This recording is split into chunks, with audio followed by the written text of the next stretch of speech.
तो कांग्रेस का हश्र बिखरने वाला हो रहा है, वहीं आम आदमी पार्टी खुद को समेटने की कोशिश कर रही है। कितनी कामयाब होगी इस पर हमारी नजर रहेगी। लेकिन चलिए आगे बढ़ते हैं, अगले सेगमेंट की ओर बढ़ते हैं और बात महाकुंभ की करेंगे, जहां माघी पूर्णिमा से पहले, स्नान से पहले कैसी तैयारी है, योगी कितने चौकन्ने, बताने जा रहे हैं बाबू।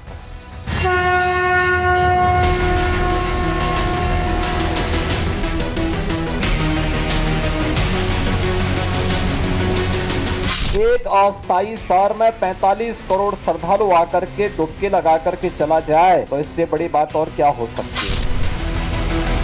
पहली बार हुआ होगा ऐसा कि लोग 300 किलोमीटर के जाम में फंस गए।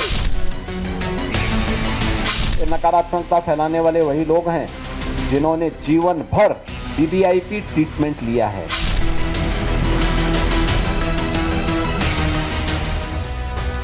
माघी पूर्णिमा का स्नान है और इस बीच आप देखिए बड़ी संख्या में श्रद्धालु लगातार प्रयागराज पहुंच रहे हैं, अलग अलग रास्तों से पहुंच रहे हैं। और यही वजह है कि कल परसों ऐसी तस्वीरें सामने आई जहां जाम जैसी स्थिति, अलग अलग रास्तों पर कई किलोमीटर का जाम लगता दिखाई दिया। लेकिन खबर मिलते ही योगी आदित्यनाथ ने तुरंत अधिकारियों से बात की, बैठक की और निर्देश दिया कि क्राउड मैनेजमेंट किया जाए और जाम की स्थिति से लोगों को निकाला जाए। लेकिन आप समझिए कि यह भी जानकारी मिली है आज कि 45 करोड़ आस्थावान सनातनी स्नान कर चुके हैं। 45 करोड़, आप समझिए कि 100 देशों को मिला लेंगे तो वो आबादी होगी और उन 45 करोड़ लोगों को यहाँ प्रयागराज में स्नान ध्यान के लिए व्यवस्था करवाई गई। लेकिन इतनी बड़ी संख्या में जब लोग पहुंचते हैं तो कुछ अव्यवस्था होती है, कुछ दिक्कतें आती हैं, वो व्यवहारिक दिक्कतें, लेकिन उसमें भी सियासत खोजने से बाज नहीं आ रहे हैं। यहाँ अखिलेश यादव चाहते तो श्रद्धालुओं को सुझाव दे सकते थे, उनकी मदद कर सकते थे, लेकिन सियासत का मौका नहीं छोड़ रहे हैं। जरा आपको 2 तस्वीरें पहले दिखा रहे हैं, जरा देख लीजिए। प्रयागराज में जाम की स्थिति पहले कैसे बनी हुई थी, वो तस्वीर है, कल की तस्वीर है ये, और आज की तस्वीरें, ताजा तस्वीरें ये आपको टॉप एंगल से हम दिखा रहे हैं। और ये अभी की स्थिति आप देख पा रहे हैं, चौराहा आपको दिख रहा है, चौक आपको दिख रही है और यहाँ से गाड़ियों की आवाजाही हो रही है। अधिकारी अब उतर चुके हैं ग्राउंड पर और लगातार ये सुनिश्चित कर रहे हैं कि कहीं भी जाम में लोग ना फंसे। ये 2 तस्वीरों का जो फर्क है, ये कैसे लाया गया है, क्या किया गया है, ये भी हम आपको बताएंगे। लेकिन पहले आप ये समझ लीजिए कि अब जाम खुल चुका है। माघी पूर्णिमा के अवसर को लेकर उत्साह में है सनातनी, बड़ी संख्या में पहुंच रहे, लेकिन जाम खुल चुका है। तस्वीरें हमने आपको दिखाई, लेकिन आपको बताते कि ये जाम खुला कैसे, क्योंकि कई किलोमीटर लंबा जाम था और जितने प्रयागराज को लेकर एंट्रेंसेस हैं वहां पर अलग अलग जगहों पर ये जाम की स्थिति बनी हुई थी। लेकिन व्यवस्था पुख्ता करने के लिए योगी आदित्यनाथ ने खुद कमर कसी, अधिकारियों के साथ बैठक ली। कैसे पूरी रणनीति तैयार की समझिए। योगी ने कुंभ में जाम को लेकर एक्शन लिया है और एक्शन बकायदा हाई लेवल बैठक करके लिया गया है। बड़े ऑफिसर्स से पूरी चर्चा की गई है। एडीजी रैंक के 2 ऑफिसर्स को यहाँ फटकार भी योगी आदित्यनाथ ने लगाई, क्योंकि लोगों को दिक्कत हो रही थी और इसको लेकर योगी आदित्यनाथ नाराज नजर आए। एक ऑफिसर को सस्पेंड करने की भी चेतावनी उनकी तरफ से दी गई।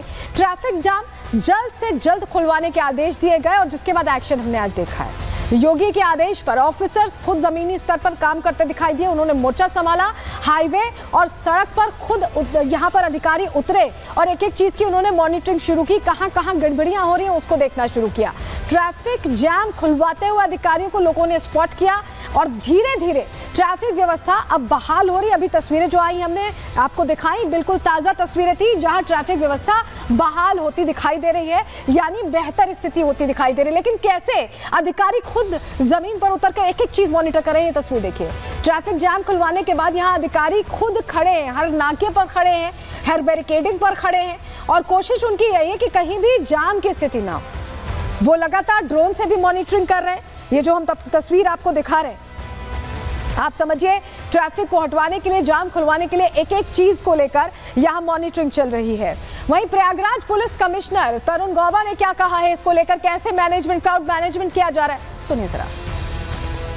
कुंभ पर्व में हम सब लोग, उत्तर प्रदेश शासन, जिला प्रशासन, पुलिस, हम सब लोग कटिबद्ध हैं कि जो भी श्रद्धालुगण यहाँ पर आ रहे हैं उनका जो अनुभव हो वो बहुत सुखद हो, बहुत सुगम हो। इसके लिए हमने ट्रैफिक के लिए अपनी योजनाएं तैयार की थी, जिसमें काफ़ी महीनों से अथक प्रयास किए गए थे। उन योजनाओं का हम सफल क्रियान्वयन कर रहे हैं। जो श्रद्धालुगण यहाँ पर आए हैं, करोड़ों की संख्या में उन्होंने स्नान किया है। हमारे लिए ट्रैफिक ज़रूर एक चैलेंज रहा है और बीच में कुछ फेजेस में, जैसे वीकेंड्स में भी बहुत भारी संख्या में वाहन का आगमन यहाँ पर हुआ था। उसको दृष्टिगत रखते हुए जो हमारा पुलिस बल यहाँ पर तैनात है, जो हमारे प्रशासनिक अधिकारी यहाँ पर तैनात हैं, अथक परिश्रम करते हुए उन्होंने जो भी सिचुएशंस आई उनको रिजॉल्व किया। अभी आप देखेंगे कि बहुत सुगम तरीके से यातायात यहाँ पे चल रहा है। तो यातायात चल रहा है, व्यवस्था सुचारू की गई है। माघी पूर्णिमा को लेकर लगातार जो सनातनी उनकी भीड़ पहुंच रही है, क्योंकि हर कोई इस महाकुंभ में आस्था की डुबकी लगाना चाहता है। लोगों का क्या कहना है, क्या उन्हें बदलाव महसूस हो रहा है व्यवस्थाओं में, या किसी तरह की दिक्कत आ रही है, दोनों ही चीजें हमने जानने की कोशिश की। सुनिए जरा। योगी जी सर बहुत अच्छा देख रेख किए हैं। हम लोग बहुत दिल से धन्यवाद देते हैं दीदी, और बहुत अच्छा से हम लोग स्नान किए हैं, सारे ग्रुप के साथ आए हैं। बहुत अच्छी व्यवस्था है, बहुत अच्छी व्यवस्था है। योगी जी का काम कैसा लग रहा है? बहुत अच्छा लग रहा है, बहुत अच्छा काम है। मोदी जी और योगी जी का बहुत बड़ा सहयोग है यहाँ पे। जैसे उन्होंने दिया था स्लोगन कि दिव्य कुंभ महाकुंभ, वैसा ही कुंभ है। व्यवस्थाएं बहुत प्रॉपर है।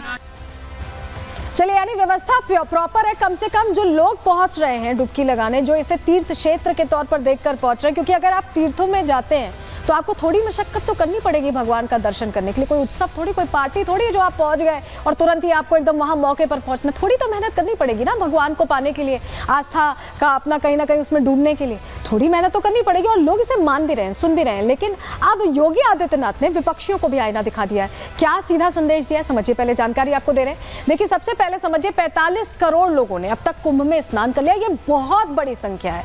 आप अगर सोचें कि एक छोटे क्षेत्र में इन्हें मैनेज करना इतना आसान होगा तो नहीं, लेकिन इसके बावजूद व्यवस्थाएं की गई, उन्हें एक्नॉलेज करना चाहिए। महाकुंभ में जन सैलाब जिस तरह से उमड़ा है, उससे विरोधी जरूर परेशान दिखाई दे रहे हैं। अखिलेश ने जाम पर सवाल उठाया, योगी की व्यवस्थाओं को उन्होंने फेल बताया।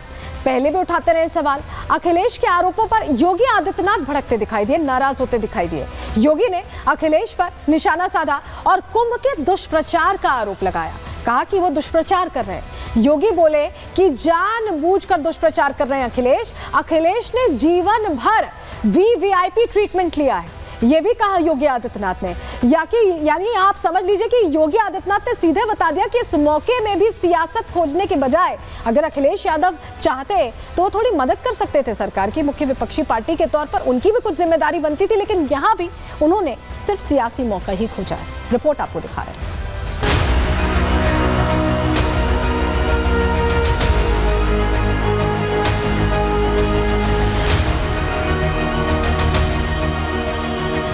प्रयागराज महाकुंभ में हर कोई आस्था की डुबकी लगाना चाह रहा है।